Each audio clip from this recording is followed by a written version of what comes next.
જય માતાજી મિત્રો, જય શ્રી કૃષ્ણ। તો આજે તમને નવા વ્લોગમાં તમારું સ્વાગત છે। અને મિત્રો આજે આપણે બહુ દિવસે વિડીયો શૂટિંગ કરવા માટે નીકળ્યા છીએ। તો અત્યારે સમય થયો છે સાંજના 5:30 વાગ્યા છે। અને મિત્રો આપણે આવી ગયા છે એક અમારો કૂવો છે ત્યાં। તમે પહેલાં કૂવો જોઈ લો। તો આ કૂવો છે આખો ભરીને પેક છે, તે ઉપર થઈને પાણી જાય છે।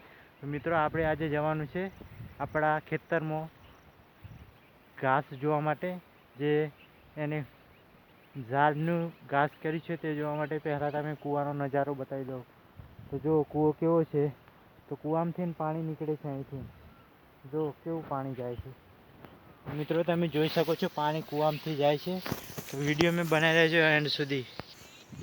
તો મિત્રો અત્યારનો સમય કંઈક અલગ જ કહેવાય છે, કેમ કે અત્યારનો નજારો તમને અલગ જ લાગે। દેખો જો કેવું સીન લાગે, પાછળનું કેવું લાગે, જો લાગે ને મસ્ત મજાનું આ સીન।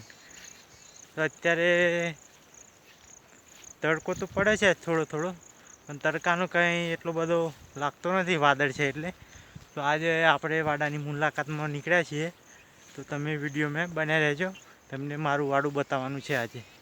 ને મિત્રો હું જાઉં છું ત્યાં એક મસ્ત ભીંડાનું વાડું આવી, જો દેખાય છે, આ મોટું વાડું છે તે ભીંડાનું છે।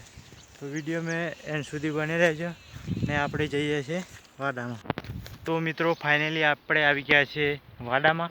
તો તમને પહેલાં બતાવી દઉં ઘાસ, તો તમે જોઈ લો, આ છે ઘાસ, જો ઊંધિયાનું ઘાસ છે, ઝાડ્યું કે જો ઝાડ છે।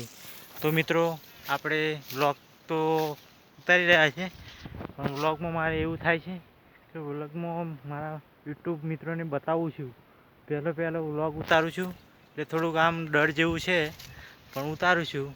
તમે બધા સપોર્ટ કરજો।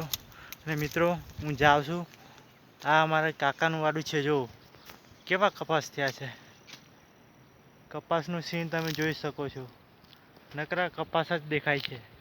તો મિત્રો બ્લોગ બનાવવાનો તો બહુ શોખ છે, પણ બોલવાનું શું, તો બી હું મહેનત કરું છું, મને કાંઈ ખબર નથી પડતી। તો મિત્રો મારો બ્લોગ અહીં પૂરો કરું છું, ટૂંકો બ્લોગ છે આ। તો જય માતાજી, મળીએ બીજા નવા બ્લોગ વિડીયોમાં। જય માતાજી, જય શ્રી કૃષ્ણ।